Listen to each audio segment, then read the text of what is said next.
Hello, hi, welcome back to the MoreMosha YouTube channel, and in today's video we are going to be talking about the fact that I quit my job without a backup plan and I'm now unemployed. I've been wanting to make this video for pretty close to 4 weeks now. I've been officially out of my job for 2-3 weeks. And every single time I was like, I really want to film this. I want to talk about why I quit and what my plans are for the future. And I just get extremely, I don't know if lazy is the word, but I just wouldn't want to do it. Also, look at my nails. Oh, that's so cute. They're so cute. Okay. And yeah, so I quit my 9 to 5 without a backup, and as someone who loves to plan and someone who is always I love to stick to the script. I love to do not what is right, but my ideal in my head, it was okay, get the good 9 to 5, earn good money, climb the corporate ladder, make enough money, buy the house, settle down. Don't know if I want kids, but get the house to that point. And I was sick. Yeah, if I get to that point, that means I've made it. And all my colleagues around me, all my co-workers, they were working towards that as well. A lot of people around me when I was working had already got a mortgage, climbed the corporate ladder, or were in the process of getting a mortgage, getting a house, wanting to settle down, have kids, whatnot. And yeah. And so, okay, I was perfect. I've got the good job. I worked as a software engineer. I know, do I look like a software engineer, guys? So I worked as a software engineer for the last 3 years, and no, I didn't go to uni to get a software engineering degree or a technical degree. I worked at McDonald's for less than a year, and then I started to learn how to code. This was during COVID, right? And yeah, I got into the tech sector at the age of 19. I'm a smart girly. And yeah, so pretty much in the eyes of everyone, I done really good for myself, and I worked really hard, and I really tried to be the best version of what I thought I needed to be, and be the appropriate representation, especially of Black women, because it's I made it. So it's I got the good job, I got my own flat, I was in the process of getting a car, I was able to support my family, I was saving money, I was putting money away for my mortgage at the age of 19. It's wow, you're the immigrant parents' child dream. You've done all the good things, you've done everything. So in my head, I'm perfect. This is exactly what I need to do. And this was during COVID as well. Did I say that before? I don't know. But against all odds, pretty much, I made it. And I made it at a very young age. So, yeah. And for a while, well, I think there were always things that I experienced that kind of affected my overall well-being. And within the tech space, things are very fast moving. There's always a new technology to learn. There's always a new thing to practice. There's always a new coding language. Well, not necessarily a coding language, but you know what I mean. There's always AWS, if you've worked with tech, is so vast, and there's so much to learn. It's a very good industry if you get bored easily and you want to do something new. You're just on go. And I thought that's what I wanted. And for a long time, I would sit down with my manager, with my co-workers, and I would say the things that I thought resonated with me. So it's I'd say, oh, I love learning new things all the time. I love how fast-paced it is. And I do love a fast-paced environment. I do feel that I thrive in fast-paced environments. And over the years, I've worked as a barista, I've worked at McDonald's, I've worked at JD, all those places, though it's not necessarily tech related, it's very fast moving. You have to be quick on your feet, you need to be quick to make decisions, you need to adapt and whatnot. And all those sorts of things. So all that being said, I would say, yeah, I love the fast pace and I love all these things. And that was partially true. But I think a symptom of that is that I'd experience burnout very frequently. And I could tell when I was about to experience like one of these, like, not episodes, I'm gonna say like one of these, not a season, like it'll get to a point where my burnout would get so great that mixed in with some underlying depression and anxiety that I never really like looked into, really like put me down into the gutter, and it was quite terrible. And I had like an ongoing joke with my manager and myself, kind of, where it was like, oh, what did I say, every 2 to 3 months or 3 to 4 months, let's just say every 3 months, I would experience burnout. And when I say experience burnout, I meant like when I would hit rock bottom, and it's like I knew the symptoms that I would get when I was reaching that point. So for example, every 3 months I would experience, I'm just gonna say burnout. And in myself, I could tell that I was about to reach rock bottom when I would stop eating. I would stop doing like the things that I love. So I do pole dance. I love pole dance. Like I'd have no energy for it. I love doing like yoga. I used to go to like the yoga sessions that they had held near the office. I would stop cleaning my house. That's just honesty, like how I felt and how I reacted. Honesty, that's just me being honest, essentially. And also doing things like washing my clothes, and to be completely transparent as well, like brushing my teeth, showering. I just couldn't do it, like, and all those things. So like, imagine not being able to take care of yourself and then having to go into work and act like everything's okay. It was just like killing me slowly. And I think it was mainly the eating bit, because I would feel so tired throughout the day, and as soon as I would get off work, I would just have to go straight to sleep because I had no energy.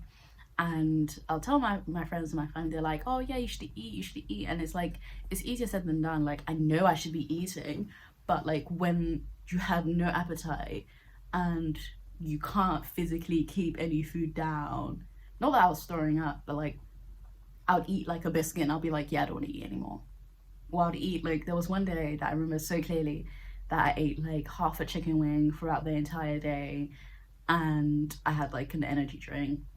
And I'm pretty sure I told my friend Jacob, and he was like, what the fuck? And I was like, yeah, bro, so it's not good, it's not looking good. And my sisters would always like check in on me and be like, have you eaten? I'm like, oh well, I'm not sure. And then I'll be like, no, you need to eat. And I'm just like, oh, but I can't, like I don't want to. Not that I don't want to, I don't feel the hunger. All I feel is this anxiety. And I think that was also an issue. I think there was like a lot of reasons that I felt the way that I did. One, like how do I explain it? Like there was multiple instances that like being a Black woman in the tech space became really apparent to me. Like when I remember in the first week that I was working where I worked, there was a thing that was said, and it was about like slavery and like, you know, the whole slave master, etc.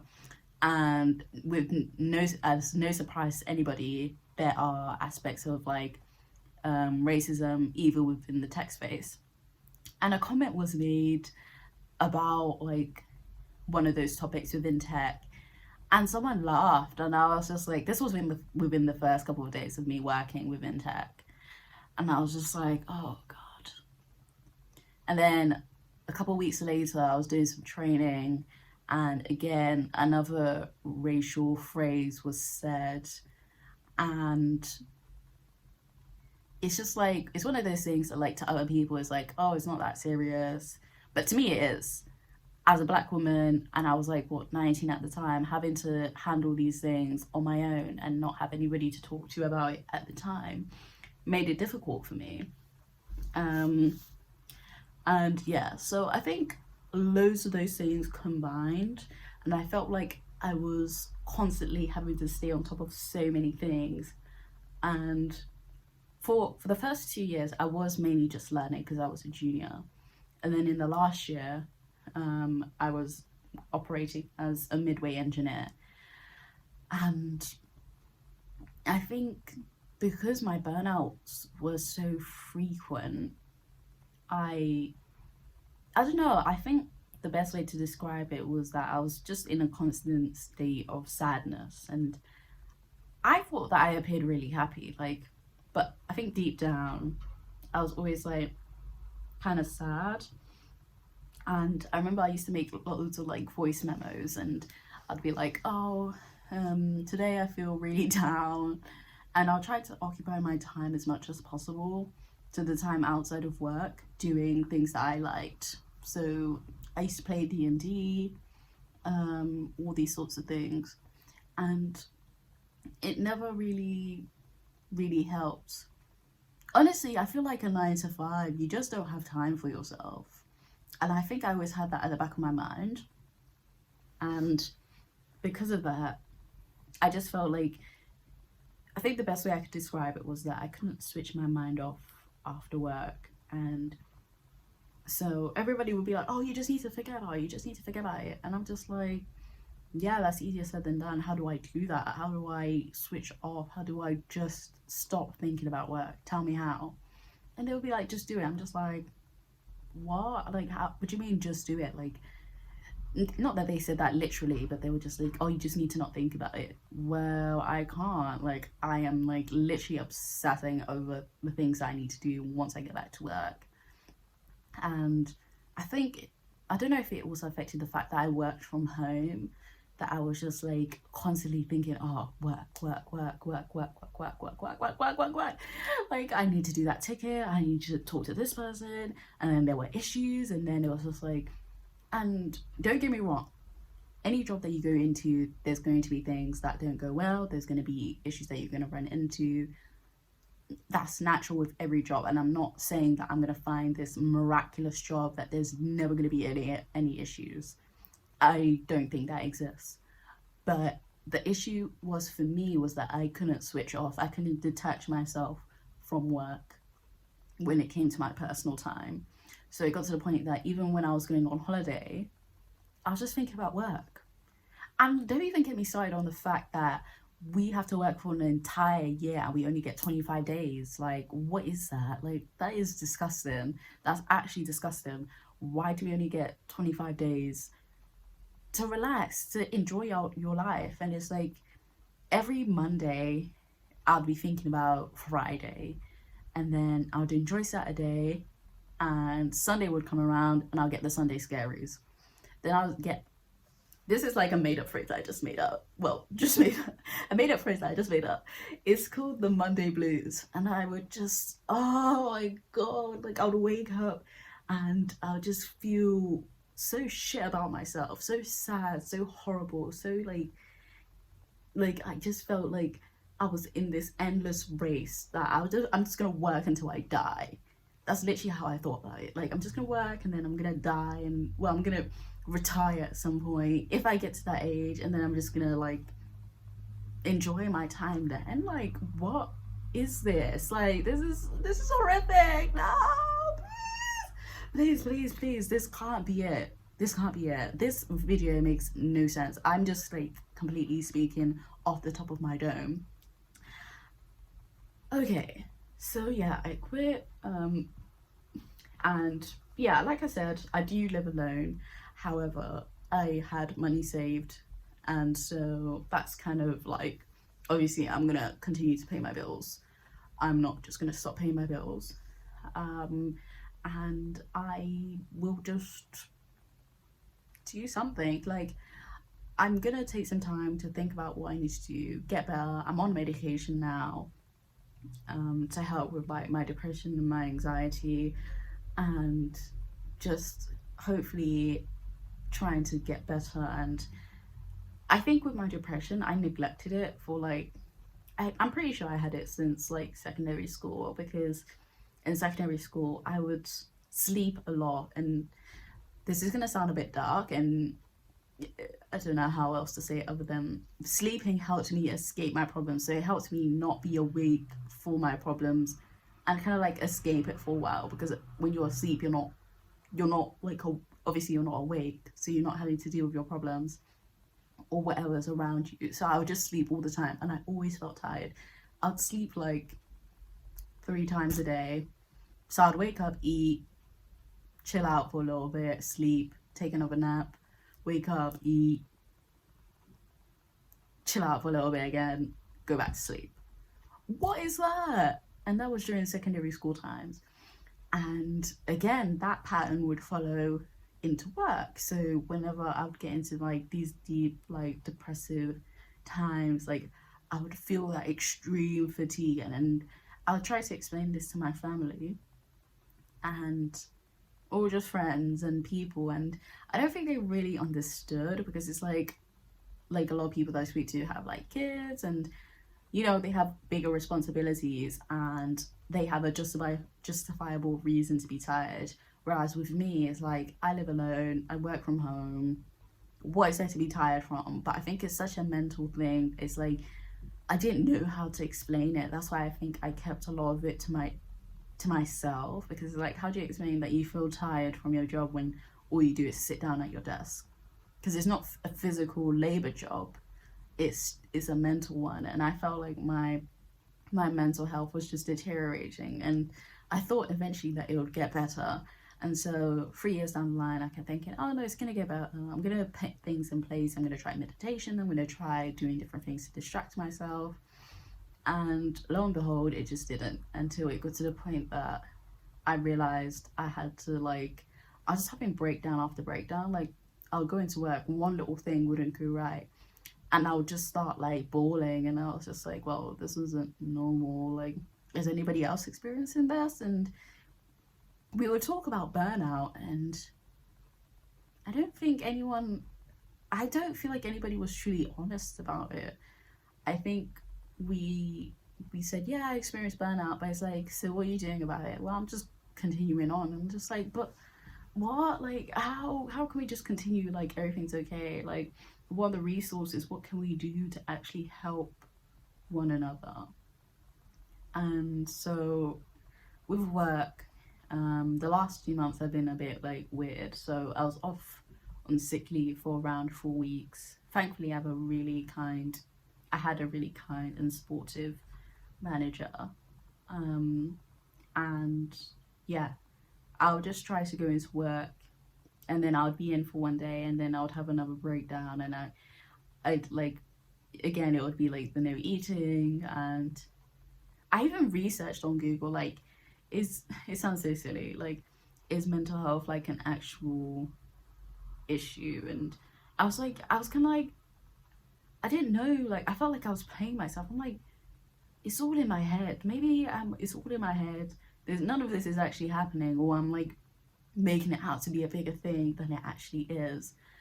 And even now, when I look back, sometimes I'm like, maybe it wasn't that serious. Maybe it was just all in my head, and I was just being silly, and like, none of it was actually real. I wasn't actually upset. I was just being like, I was just having like a little tantrum. And I think when I'm looking at it from another person's perspective, in terms of like mental health, I can really truly understand what they're going through. And well, not even truly understand, like, I have more empathy, but I don't have that same empathy for myself. I'm like, well, you just need to get back to it. Some people, there are a lot of people who are suffering out there more than you are, so you just need to stick with it.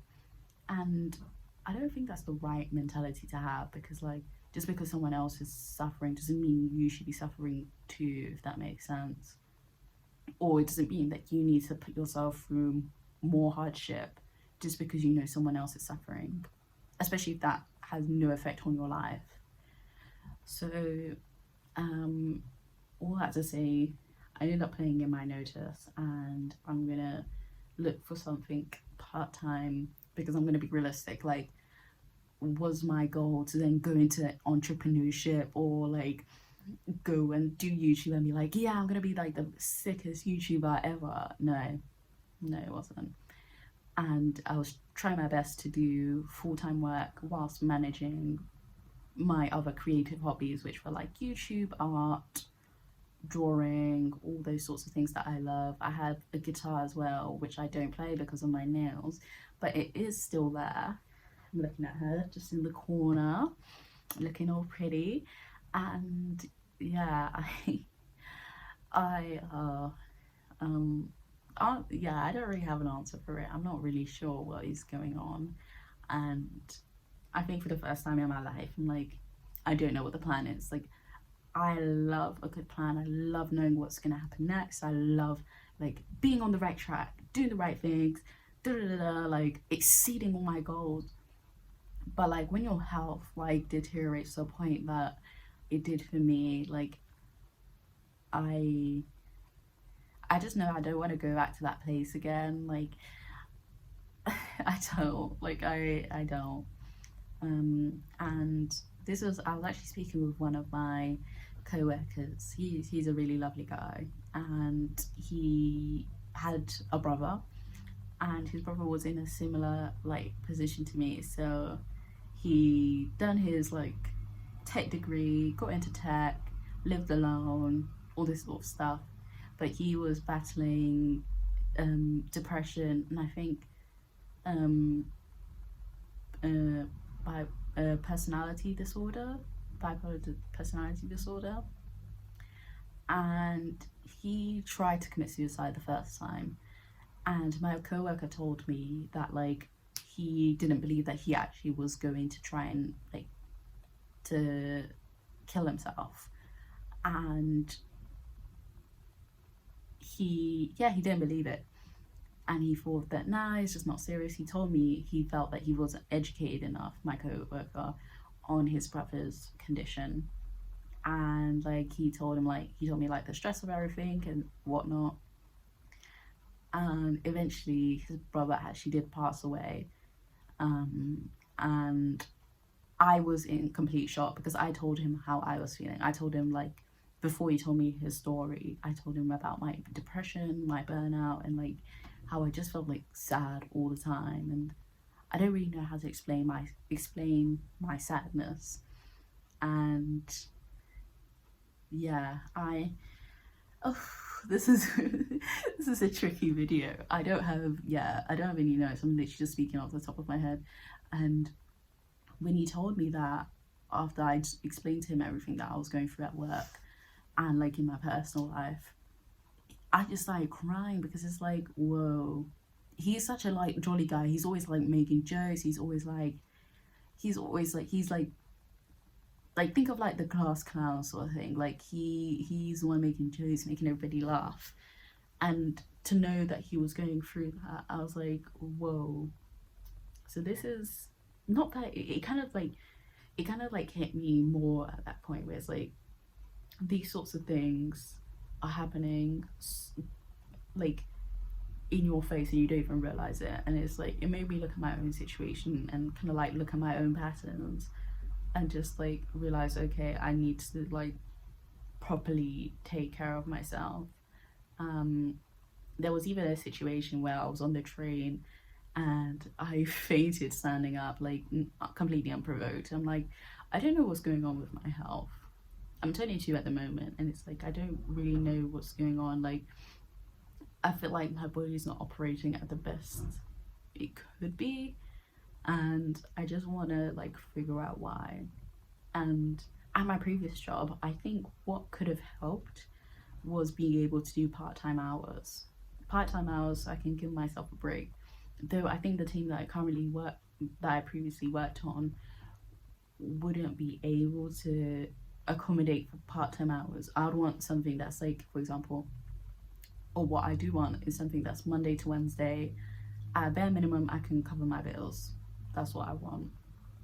And that way I can give myself time to just like recover properly. And I just felt like I couldn't really do that, and I'd asked for reduced hours or like compressed hours a year or so back, and that was initially denied because of like the workload on the team, and I just like graduated from junior to midway, and so it was like it wasn't really feasible at the time. So then I asked for it again, got denied again, and yeah. And then the third time it was like still in the process of being like discussed with HR. They were taking long to reply, and I was just like, okay, that's fine. But then at that point, that's when my health kind of started deteriorating really bad, and obviously I don't have control over that. It just happened, and I had to deal with it the best way that I thought was possible. And so yeah, the point is, I think at the end of this video is just to say, take care of yourself. It's not easy to say, oh, just quit your job and do whatever the fuck you want and just become an entrepreneur and make £1 million a day, because that's not realistic, and we need to look at the life that or the world that we're living in, right? But I do have currently things in place to support me whilst I look for something else that I can do whilst I recover properly and get back to my better self and be the best version of me as Rafaela, as a sister, as a daughter, as a friend, and yeah, I'm not sure how to end this video. Make sure you take care of yourself. Also, I shaved my hair.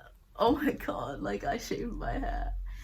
Oh my days. Okay, let's put my hat back on because my hair isn't done and I feel very naked without my hair being done. So yeah, make sure you take care of yourself. Don't ignore health things because they're really important, and if you continue to ignore it, your body will find a way to, oh, I feel like my hat isn't straight, to show you exactly what you need. I don't know what the phrase my friend Isabel said. She was like, your body will find a way of showing you exactly what you need to see, or something like that. And I was just like, you're right, because I neglected my health for nearly 3 years and then my body just stopped working. Well, yeah, it was like a dark period, but like thankfully I'm gonna work on trying to improve that. I can't believe this is like 27 minutes. Oh my god, I don't know if I'm gonna cut some bits out, but this feels like I was just continuously talking. Yeah, and I think what I am going to be doing for the next couple of like months / the rest of my life, I'm gonna search for something part-time, focus on creative projects, but I think a big part for me will be looking for something part-time that I can manage and just trying to build myself up again, and on top of that, working on my art business in conjunction. And yeah, for my art business, I want to design and create accessories and apparel for Black women. That is my goal. I want to center Black women at everything that I do, and yeah, that's pretty much it. I can't think of anything else I need to say except take care of yourself. I hope you guys are doing well, and yeah, if you've ever experienced anything like this, please let me know in the comments down below. How did you deal with it? How did you overcome it? Are you still experiencing it? Let me know. Yeah, thanks guys.